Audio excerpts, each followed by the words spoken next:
Kirby the writer, people don't talk nearly as much about. This next one is very special. I have to share some information though before I tell you why it's special. In the 70s, NASA compiled a database or a collection on like a computer hard drive of data of humanity's achievements. You had how we agriculturally developed wheat, how we built structures, how we did so many things that make us human. And we gave it into space because we were like, someone may come in and learn about who we are from this traveling thing. So soaring the cosmos, as well as agriculture, as well as buildings, as well as the laws that govern a just society, you have Kirby's artwork. NASA saw that, and somewhere in space, traveling the cosmos, is Kirby's artwork. Pretty fitting, I think, with how often he would draw Kirby Crackle in space, you know, the cosmic universe. I think there's something very, very poetic about that decision to have his work in space. So, Dynamite had this idea, hey, what if an alien race finds that thing soaring in space? So Dynamite's Kirby Genesis is about an alien race that creates beings that look like Kirby's representation of humans. They're not like humans. They're not even superheroes in a way. They're literally just like buff Kirby men. So there was a whole run that had all the things that they had the rights to, like Captain Victory and Silver Star. And it's just crazy to me how they made a comic about people finding his art in space. No, it was different comic if it was like, let's say, Dr. Seuss or H.R. Giger's work in that pod, you think? Yeah, because those people kind of like come up with a twisted version of humanity, you know, and they're trying to find something like maybe memorable, or maybe, you know, H.R. Giger's working through his own trauma, I don't know. But with Kirby, he's always trying to put the best forward. You know, he makes stories about people that do right even when the government doesn't say they're doing right, but they still feel this innate sense of right and wrong. You see Kirby comics where people try to do right, but they get exhausted and they have to keep trying. You don't see good being something easily done. And it's not something wealth provides. It's something the human spirit provides. Anybody reading a story can change from having read it, and he really did want to just make every story meaningful for the person who'd read it. Yeah, I'm glad that you can see that connection, because Jack Kirby the writer, people don't talk nearly as much about as Jack Kirby the artist. We all know he did good art, but he also reflected the best of humanity. Kirby's Secret Saga. From Topps. Yeah, from Topps. Most people don't consider this a really good Kirby comic. For one thing, it came in a poly bag. What Kirby comic comes in a poly bag sealed, you know, right? You got to read it. I was going to say, is there really such thing as a bad Kirby comic? Well, you're right. Yeah, right. But yeah, I'm going to open it for you guys today. For the first time. Yeah. This old comic. How old do you think this comic is? 30 plus, maybe? It's at least 32 years old.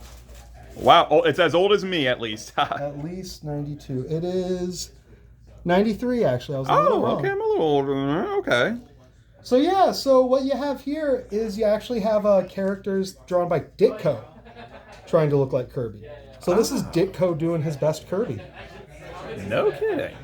Ditko followed Kirby on a bunch of great titles. The Fly for Archie, The Hulk for Marvel. Ditko immediately followed Kirby. On Etrigan, the Demon, there was a Batman Family and Man-Bat run Ditko did that continued the character.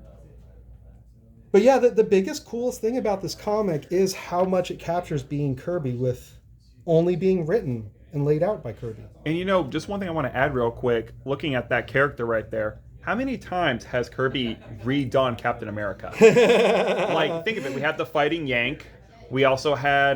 the Fighting American, you mean? Fighting Well, there was also the Fighting American. Oh, they're different. There were two. Wow. Fighting Yank was cool. He looked like a revolutionary styled character. Yeah, I know exactly. And he had like the hat and everything, like an old school patriot, like Paul Revere or something. Well, Fighting America was different than Steve Rogers, and they're quick to point this out in the comic because he's an average person who lives in the current time, and he's not given his orders by the government.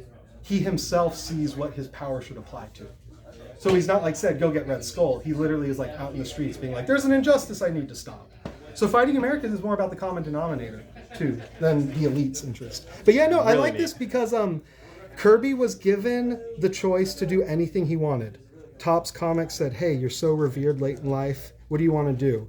And he said, I've never really just been a writer. I've never just written. And I love this comic and this whole series because it is just Kirby's writing. Hey! But yeah, let's do a click off of the video. Yeah.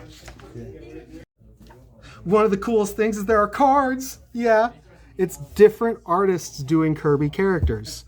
Like I said, he got the chance to just come up with characters and give someone else the hard work of visually designing them. And really... Just like a comic book. Yeah. Who did the art in these ones, do you know? Oh, it's a whole murderer's row of talent. I mean, you have Todd McFarlane, Eric Larson, Steve Ditko, Gil Kane. I think Marshall Rogers, too, contributes. You literally pretty much had any artist that loved Kirby, except for John Byrne. I don't think John Byrne did anything yet. Why would they ask him to do anything? Wow, that is cool. That is cool. And the other cool thing is, check this out. Look at what you can get if you bought this comic in '93. Jack Kirby's Secret City Saga, coupon number 5. In special Kirby Chrome, it says. Look at that. How many of those do you think got printed? Yeah, you got to collect all these issues and send them in. I wonder if that Kirby Chrome exists. I'm going to bet you this, it's probably expensive as all hell because, mail-ins are just like that. They were always expensive. Look at Star Wars toys. Although this series is infamous because he did pass away during it, so there's a number 1 of the sequel series to this called Destroy! And, number 2 never came out. Oh, man. But, yeah, it's a straight Keith Giffen joint, and it looks a lot like Kirby, too. But yeah, Destroy number 1 is a very special It looks like he's having fun with this one, too. You can tell... I mean, it's all Ditko, is the crazy thing. It's Ditko inked by several people. Oh, really? That's what this is. Oh. Yeah, this comic is only Ditko drawing. Only penciling. Ditko. Penciling, but yeah. No kidding. So yeah, my second favorite Kirby comic to talk about. Boom. With cards. Neato. But yeah, stick around for number 3. Number 3. I want to show off my favorite Kirby comics for Kirby Day. This one here is a reprint of Fantastic Four Annual 1. If you have never read Fantastic Four Annual 1 or 8, which reprints it, you have not read the first graphic novel. I know. No kidding, really? It's the first long-form story that has a beginning, middle, and end that was intended to be published as a thick item instead of a comic. Did not know that. Yes, I often call it that. It Rhymes with Lust by Arnold Drake, which is kind of illustrated prose at some parts, but it was published like as a smaller size in a pulp thing. It wasn't comic size meant as a comic. And it's really special. You actually have Submariner overtaking New York. So at some point, 20 pages in, Kirby's like, wait, the villain can win. So the cool thing about it is you have humanity being subjected to the authority of the Atlanteans. And you have all these crazy cool characters from Atlantis that he just spontaneously generated with a blank page and a pencil. And a cigar. Yeah, there's probably some cigar ashes on the original artwork. But yeah, no, and so it's a beautiful story where they realize the Atlanteans need a place too. And if I remember right, bomb testing makes the water unsafe from radiation, which is what motivates the Atlanteans to try to invade. And they win. And what happens is Reed realizes under the heel of their power that he should help them instead of fight them. So it's kind of a beautiful narrative where you understand the faults of your antagonist and you try and make the world better by solving your enemy's faults instead of punishing and fighting your enemies. Of course, they do fight in it. It's an old comic that they wanted to have it happen a little bit. It's a superhero comic. You got to have fighting. You got to have fists flying. Yeah, and I just know it's notable because in a Kirby Collector, Roz said that Kirby was very dismayed Stanley didn't give him credit when he literally wrote in the margins what the dialogues were and used Kirby's dialogue, but didn't credit him as a writer. So in some ways, it's the start of the schism. 1963, even, the problems of the collaborative relationship were already starting to stress. But yeah, no, Fantastic Four Annual 1, as reprinted in number 8, is, I think, the best Kirby comic you could buy.